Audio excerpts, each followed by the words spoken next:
1950 నాటి రాష్ట్రపతి ఉత్తర్వుల ద్వారా క్రైస్తవులుగా మారిన దళిత కుటుంబాలకు తీవ్ర అన్యాయం జరుగుతోందని ఈ సమస్యను ప్రభుత్వం దృష్టికి తీసుకువెళ్లేందుకు ధర్నా నిర్వహిస్తున్నామని వెల్లడించారు. ఆల్ ఇండియా దళిత క్రిస్టియన్ ఫోరం ఆధ్వర్యంలో ధర్నా జరిగింది. ఈ కార్యక్రమంలో రెవరెండు doctor Lanka Karunakar Dasu, pastor Sahadev, pastor దైవ ప్రకాష్, పాస్టర్ దయానంద్ తదితరులు పాల్గొన్నారు. ఈ సందర్భంగా వారు మాట్లాడుతూ పూర్వకాలం నుండి దళిత వర్గాలను సామాజికంగా అణగదొక్కే ప్రయత్నాలు జరుగుతున్నాయని, కులాల పేరుతో భావించి ఎస్సీలను బలహీనలుగా ఉండే విధంగా చేస్తున్నారు. దేశ జనాభాలో ముఖ్యంగా ఎస్సీలలో క్రైస్తవులుగా మారిన వారి ఉన్నప్పటికీ వారికి రావాల్సిన ప్రయోజనాలను అడ్డుకోవడం అన్యాయం అన్నారు. తమ బాధలను ప్రభుత్వం గుర్తించి న్యాయం చేయాలని డిమాండ్ చేశారు.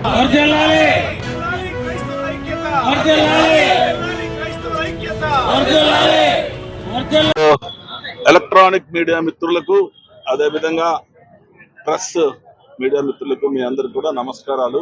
మీరందరూ ఇక్కడికి వచ్చి మా బాధల్ని ప్రభుత్వానికి తెలియజేయడానికి మాతో సహకరిస్తున్నందుకు మీకు అందరికీ మరొకసారి వందనాలు తెలియజేస్తున్నాం.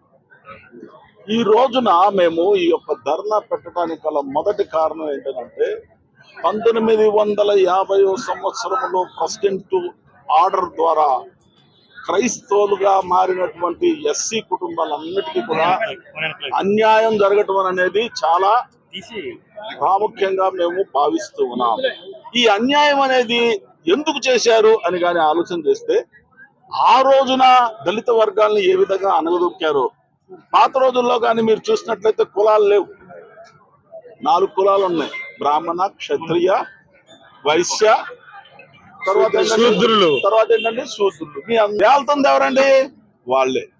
మిగతా వాళ్ళందరూ మనమే. కానీ మనల్ని విడదీసి విభాగించి ఎక్కడికక్కడ తొక్కుతూ కూడా పాలించేది, తొక్కేది ఎవరినంటే ఎస్సీలను చేస్తా ఉన్నారు. ఈ యొక్క దేశంలో ఉన్నారు.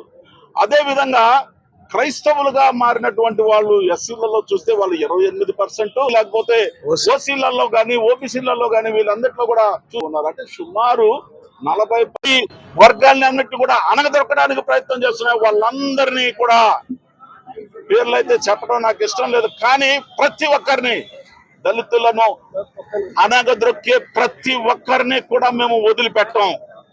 ఎట్టి పరిస్థితుల్లో కూడా ప్రతి ఒక్కరిని కూడా మేము మాకున్నటువంటి ఓటు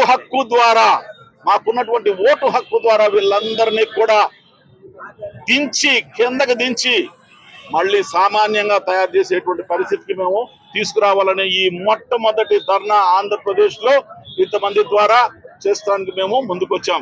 ఇదే విధంగా అనేక ప్రదేశాలలో మేము ఈ యొక్క ధర్నాలు చేయాలనుకుంటున్నాం.